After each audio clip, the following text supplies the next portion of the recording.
ముందుగా ఇటీవల జరిగిన పహల్గాం దాడిలో అమరులైన వారికి నివాళులు అర్పిస్తూ ఆ ద్రోహుల చేతిలో వారిని మట్టి కర్పించడానికి మన వీర జవాన్లు చేసిన వీర జవాన్లు ఒక ప్లాన్ ప్రకారం టెర్రరిస్టుల ముఠను హతం చేసిన వీర జవాన్లకు సల్యూట్ చేస్తూ ఈరోజు ఒక మహత్తరమైన కార్యక్రమం దాదాపు 103 రైల్వే స్టేషన్లో గౌరవ ప్రధానమంత్రి వర్యులు నరేంద్ర మోడీ గారు వర్చువల్గా 103 రైల్వే స్టేషన్లు రీడిజైన్ చేసి అధునాతనమైన మోడల్లో ఎయిర్పోర్టులను తలపించే విధంగా ఇప్పటికే ఎన్నో స్టేషన్లు చేసుకున్నాం.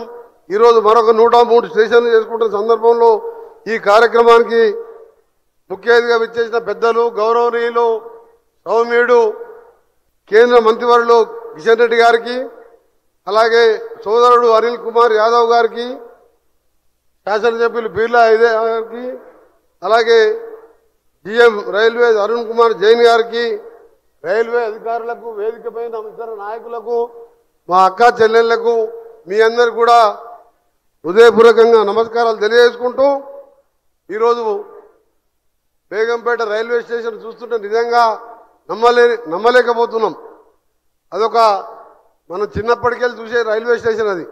ఈరోజు రీడిజైన్ చేసిన తర్వాత దాన్ని చూస్తుంటే నిజంగా కూడా నమ్మలేని. ఇదే విధంగా దేశవ్యాప్తంగా రైల్వే స్టేషన్లు కానీ వందే మాతరం పేరు మీద వచ్చే ట్రైన్స్ కానీ అన్ని ఈ 10 సంవత్సరాల్లో ఎన్నో మార్పులు తీసుకొచ్చినాం. ఇంకా కూడా ప్రపంచంలోనే పెద్ద రైల్వే నెట్వర్క్ వ్యవస్థ ఉన్న దేశం ఏదైనా ఉందంటే మన భారతదేశమే. అలాంటిది దాన్ని పేద ప్రజలు వాడే, ఎందుకంటే పేదవాళ్ళు ఎక్కువ ట్రైన్లలో బస్సులలో ప్రయాణించేవాళ్ళు, వారు కూడా ధనవంతుల్లాగా సూపర్ ఫాస్ట్ ట్రైన్లలో ఏసీ ట్రైన్లలో పోవాలని స్టేషన్స్ కానీ ట్రైన్స్ కానీ అభివృద్ధి చేసుకుంటూ పోతున్న సందర్భంలో కేంద్ర ప్రభుత్వానికి, ప్రధానమంత్రి గారికి, రైల్వే శాఖ మంత్రి గారికి, మన రాష్ట్రంలో చేపడుతున్న కార్యక్రమాలకి నాయకత్వం వహిస్తున్న కిషన్ రెడ్డి గారికి ధన్యవాదాలు తెలియజేసుకుంటూ, ఇంకా కూడా ఇప్పుడే మా ఎమ్మెల్యే గారు చెప్పిండ్రు, ఆల్రెడీ గౌరవ కేంద్ర మంత్రి కిషన్ రెడ్డి గారికి నేను ఎంపీగా ఉన్నప్పుడే అప్పుడు రైల్వే మినిస్టర్ గారికి చెప్పడం జరిగింది. గట్కేసర్ నుంచి యాదగిరి గుట్టకు దాదాపు రోజు 1,00,000 మంది, 50 నుంచి 1,00,000 మంది వరకు వస్తుంటారు. ఎంఎంటీఎస్ని ఎక్స్టెన్షన్ చేయాలి. అది ఎక్కడైనా దేశంలో సగం రాష్ట్రం పెట్టుకుంటుంది, సగం రైల్వే శాఖ పెట్టుకుంటుంది. కానీ ఆ 10 ఏళ్లలో ఎన్నిసార్లు అడిగినా నేను ఎంపీగా పోయినసారి అప్పటి ప్రభుత్వం పట్టించుకోలే. ఆఖరికి రైల్వే మినిస్టర్ని కోరిన తర్వాత, కిషన్ రెడ్డి గారిని కోరిన తర్వాత మొత్తం కేంద్రమే భరించి ఇవాళ టెండర్లు కూడా పిలవడం జరిగింది. గట్కేసర్ నుంచి యాదగిరిగుట్ట వరకు పోయే భక్తులకు తక్కువ ఖర్చుతో పోయే విధంగా ఎంఎంటీఎస్ను కూడా త్వరగా పూర్తి చేయాలని గౌరవ కేంద్ర మంత్రి వారు కిషన్ రెడ్డి గారితో పాటు నల్గొండ కూడా హైదరాబాద్ తర్వాత పెద్ద జిల్లా తిరుపతి కానీ చార్మినార్ మన మద్రాస్ ఎక్స్ప్రెస్ కానీ చాలా ట్రైన్లు పోయే రోడ్ అది. ఆ స్టేషన్ని కూడా పనులు స్లోగా నడుస్తున్నాయి.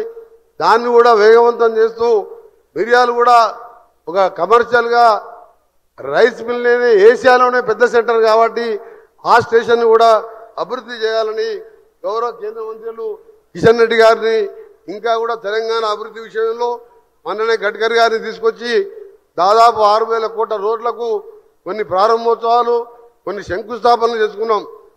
ఆ విధంగా కేంద్ర మంత్రివర్యులు కిషన్ రెడ్డి గారు చొరవతోని ఇంకా కూడా కేంద్ర ప్రభుత్వం మీద ఎప్పటికప్పుడు మేము సమస్యలు తీసుకొస్తుంటున్నాం.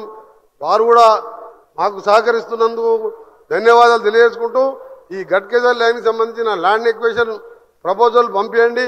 వెంటనే నేను కూడా గౌరవ ముఖ్యమంత్రి గారితో మాట్లాడి ఆ ల్యాండ్ ఎక్వేషన్ కంప్లీట్ చేపిస్తామని, 6 నెలల్లోపు ఆ ప్రాజెక్టు పూర్తి చేయాలని రిక్వెస్ట్ చేస్తూ మరొకసారి ఈ 103 స్టేషన్లకు సంబంధించిన ఆ ప్రాంత ప్రజలకు శుభాకాంక్షలు తెలియజేసుకుంటూ ముగిస్తున్నాను.